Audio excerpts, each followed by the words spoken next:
My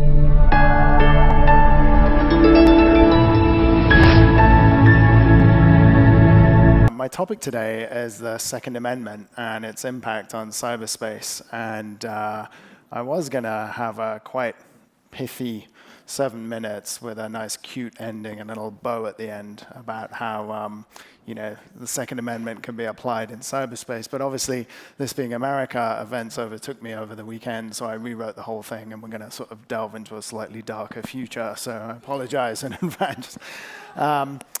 I think when one reflects on unintended consequences, there is almost no greater unintended consequence than the effect of the Second Amendment on American history and the society we live in today.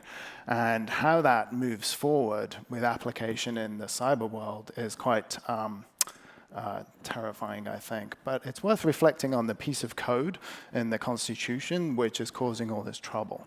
And what happened in 1791 is the American Congress ratified the Second Amendment, which simply says, a well-regulated militia being necessary for the security of a free state, people will be allowed to store, hold and bear arms without infringement. And this has created this cascading set of consequences we live with today. In 2010, I was engaged in a correspondence with the then Inspector General of the National Security Agency. The Inspector General's job at the National Security Agency is to be the chief lawyer of America's premier hacking and defensive signals intelligence unit. And what I was asking him at the time was, does the Second Amendment apply to cyberspace? And particularly, does it apply to citizens of America's right to hold cyber arms and cyber weapons individually? And he wrote back kind of a slightly cop-out answer, which was, other laws precede and overtake that. But he left enough room in his answer for me to think that I was onto something. And there was a sort of a hole in the system here that could be exploited. And so obviously I was being deliberately provocative at that time and trying to draw out the fact that as a society, we are under extreme digital attack all of the time. And I couldn't have predicted what happened next. Obviously, 3 years after I was engaged in this correspondence with this guy, we had the Snowden revelations, which certainly revealed, if nothing else, that our government was interested, and governments actually were interested in domestic surveillance to a level that we hadn't ever anticipated, making the idea of redcoats kicking down doors in the revolutionary era somewhat quaint. So that I couldn't have predicted that. And then 3 years after that, of course, after the Snowden revelations, we have an election in the United States which is manipulated at the conclusion of all the intelligence agencies in America, manipulated by external forces acting on individuals through social media and propaganda. We're about to step into another election in 2 days' time, and likely effects of that post will be other hacks of other individuals. So there is no doubt that one of the consequences of our technological move forward has been the increased insecurity of individuals.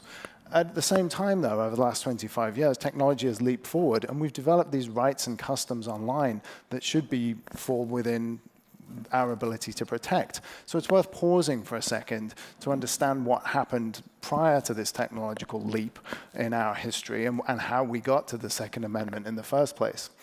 As most good things are, the Second Amendment, or bad things, I suppose, depending on your viewpoint, as most good ideas or bad ideas are, it came out of England. The Second Amendment is an idea that the English have to take some responsibility for.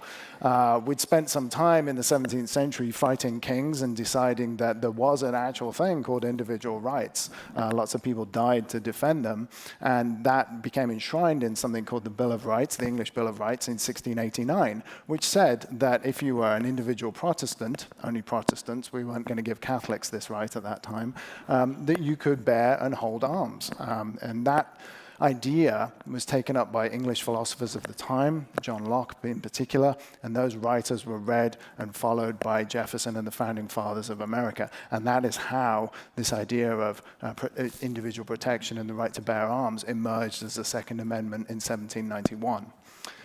What happened next is that idea was somewhat dormant. And interestingly, of all the written constitutions in the world that have been developed, and there's been 200 since the American one, roughly, only 17% have ever had that provision written into their constitution that individuals can hold onto arms and bear them.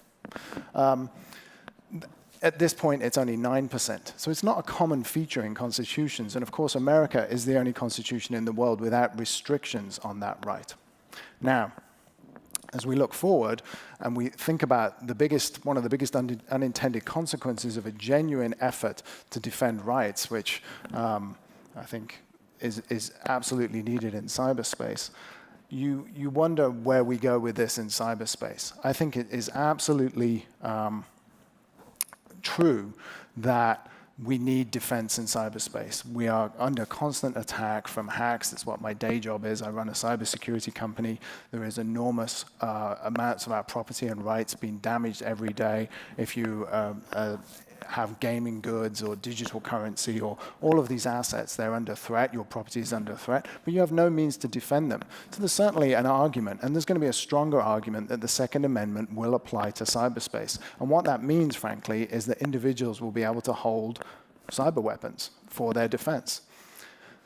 The problem with that, and this is where I was kind of rewriting my cute end to this talk, is that I was initially thinking this would be a superb kind of antidote to some of this, cybercrime and cyber hacking that goes on. What if you were able to arm the citizenry and have militia, just as we did in the sort of 18th century?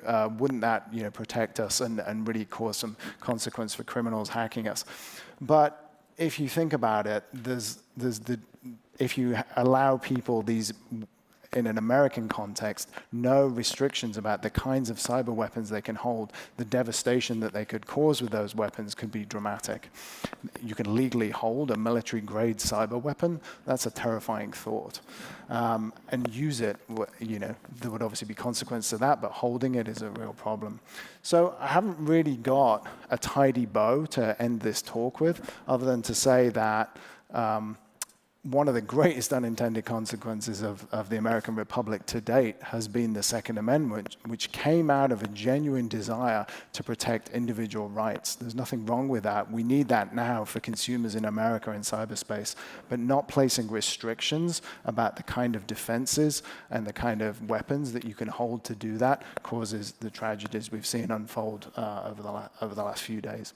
So, sadly, not a cute end, and thank you for your time.